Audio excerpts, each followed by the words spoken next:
जी नाज़रीन, आप जो है वो किसी और से हम पाकिस्तान के मतलब सवाल करते हैं। आपने मुझे बताना है कि ये जो जवाब दे रहे हैं इन सवालों के जवाब जो आपको पहले पता थे या नहीं पता थे, ये ज़रूर कमेंट में जो आगाह कीजिएगा। अभी जो है वो एक और दोस्त से जो है वो पूछते हैं जी, पहले इनका नाम पूछते हैं जी। अस्सलाम वालेकुम। वालेकुम सलाम। आपका नाम क्या है? मेरा नाम कामिश एतजाज़ है। क्या बोला? कामिश एतजाज़। माशाल्लाह जी, बहुत प्यारा नाम है जी। आप कहाँ के रहने वाले हैं? मैं भी ये साथ गाँव है सादतपुर, मैं इधर से बिलोंग करता हूँ। अच्छा माशाल्लाह, सादतपुर से बिलोंग करते हैं तो लगता है आपने काफ़ी माशाल्लाह एजुकेशन हासिल की है। जी, जी, मैं भी सेकंड ईयर कंप्लीट किया है इधर APC सराय आलमगीर से। अच्छा, अच्छी बात है माशाल्लाह। अब हम जो है वो 14 अगस्त के हवाले से पाकिस्तान की यौम आज़ादी के हवाले से सवाल कर रहे हैं। इस हवाले से हम आपसे कुछ सवाल करते हैं, अगर ना आपको आता हुआ तो आप ऑप्शन भी पूछ सकते हैं। जी, जी, ठीक है। अच्छा, आप मुझे बताएँगे कि पाकिस्तान में सबसे ज़्यादा ज़बानें किस सूबे में बोली जाती हैं? बलूचिस्तान में बोली जाती हैं। ज़िंदाबाद में बलूचिस्तान में। ये मुश्किल सवाल था तो लेकिन इन्होंने जो ऑप्शन पूछे बगैर जो है वो जवाब दे दिया जी। अच्छा, आप मुझे जो पाकिस्तान के कोई से जो है ना 10 शहरों के नाम बता दें।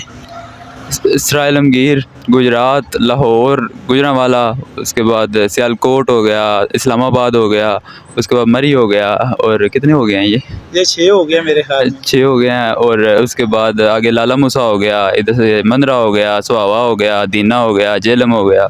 माशाल्लाह जी, इससे आपके हाज़िर दिमागी का पता चल गया, कोई से भी शहर हम बोल सकते हैं जी। अच्छा, तो अभी आप मुझे बताएंगे पाकिस्तान की जो है वो सबसे बड़ी और पुरानी यूनिवर्सिटी कौन सी है? पाकिस्तान की सबसे बड़ी और पुरानी पंजाब यूनिवर्सिटी है। ज़िंदाबाद जी, माशाल्लाह जी। पाकिस्तान की सबसे बड़ी और पुरानी यूनिवर्सिटी जो है वो पंजाब यूनिवर्सिटी लाहौर में है जी। शुक्रिया जी, माशाल्लाह जी, आपने अच्छे जवाब दिए हैं जी। Thank you. अल्लाह ताला आपको तरक्की दे। कुछ कहना चाहते हो इस हवाले से? 14 अगस्त एक हमारा बहुत अहम दिन है और हमारा पाकिस्तान आज़ाद हुआ था, और इसको हमें ना बहुत अच्छे तरीके से मनाना चाहिए। और पाकिस्तान के जो झंडे हैं इनकी बेहुरमती बहुत ज़्यादा होती है, लोग नीचे गिराते हैं, ये काम नहीं होना चाहिए। बिल्कुल पाकिस्तान के लिए प्यार का इज़हार करना चाहिए, पर ये जो झंडे नीचे गिराए जाते हैं उसके बाद ये ज़ाया किए जाते हैं, जलाए जाते हैं, ये बेहुरमती है, इससे परहेज़ करना चाहिए। जी नाज़रीन, मुझे जो पैगाम देने की ज़रूरत ही नहीं है इस हवाले से। माशाल्लाह जी, हमारे इस दोस्त ने जब बहुत अच्छा पैगाम दिया, इन बातों पर अमल करना चाहिए जी। शुक्रिया जी। अस्सलाम वालेकुम। जी नाज़रीन, अभी जो है हम शकरीला पुल पर मौजूद हैं। आप देख सकते हैं पीछे जो माशाल्लाह बड़ा प्यारा व्यू जो नज़र आ रहा होगा आपका। ये आज़ाद कश्मीर का व्यू है, वो दूर से देखें पहाड़ी एरिया जो बहुत आपको प्यारा लग रहा होगा। अभी जो है वो एक दोस्त जो है वो मौजूद हैं, इनसे हम जो है पाकिस्तान के 75वें यौम आज़ादी के मतलब सवाल करते हैं। पहले इनसे जो है वो नाम पूछेंगे, तारुफ़ करेंगे, उसके बाद इंशाअल्लाह ताला जो है वो सवाल पूछेंगे। अस्सलाम वालेकुम। वालेकुम अस्सलाम। क्या नाम है आपका? मोहम्मद कुबैसा महमूद। माशाल्लाह जी, बहुत प्यारा नाम है जी, मोहम्मद कुबैसा महमूद जी। कहाँ के रहने वाले हैं? जी मैं शकरीला के साथ गाँव है सादतपुर, इधर का रिहायशी। हाँ जी, माशाल्लाह जी, सादतपुर के आप रहायशी हैं जी। आपको पता होगा पाकिस्तानी अवाम जो है ये 14 अगस्त को अपना 75वां यौम आज़ादी जो है वो मना रही है, तो इस हवाले से जो हम पाकिस्तान के मतलब जो है वो सवाल कर रहे हैं। अभी आप मुझे बताएँगे, अगर आपको जवाब ना आता तो हम आपको ऑप्शन भी देंगे, ठीक है? तो सवाल ये है कि पाकिस्तान का जो है कौमी मशरूब जो है वो बता दें। कौमी मशरूब वही है जो हम लोग सड़कों पे आगे पीछे देखते हैं, गन्ने का रस। हाँ जी, शाबाश जी, माशाल्लाह। कौमी मशरूब जो है वो गन्ने का रस है जी। जिंदाबाद जी। अभी हम आपसे पूछेंगे एक और सवाल पूछेंगे, पाकिस्तान का जो कौमी जानवर जो है, पाकिस्तान का कौमी जानवर जो है वो कौन सा है? कौमी जानवर वो है जो सांप को भी खा जाए, और वो ऐसा है कि उसके सामने किसी किस्म की जो है वो पहाड़ कुछ भी नहीं है, वो हर किस्म के पहाड़ को सर कर लेते। मार हो रहा है पाकिस्तान का कौमी जानवर। जिंदाबाद जी, माशाल्लाह, बड़ी तफसील के साथ आपने जवाब दिया जी। अभी आप जो है ना मुझे बताएं कि कोई से 10 फौजी जवानों के नाम बता दें। 10 फौजी जवानों के नाम तो वही हैं कि आम जो हम ज़ुबान में जो है वो नाम ही हैं। जो भी हम लोग शहीद, अगर शहीद के नाम करते हैं तो किड़ छेद नहीं, सिर्फ जो फौजी जवान मौजूद है ना, यानी कि आर्मी में जाओ 10 फौजी जवान। गाँव में काफ़ी ज़्यादा जो हैं वो फ़ौज में मुलाजमत कर चुके हैं और कुछ कर रहे हैं। अभी जो मैं सिर्फ जो अभी आर्मी में मौजूद हैं, कोई से भी कहीं के रहने वाले 10 जवान जो उनके नाम बताएं।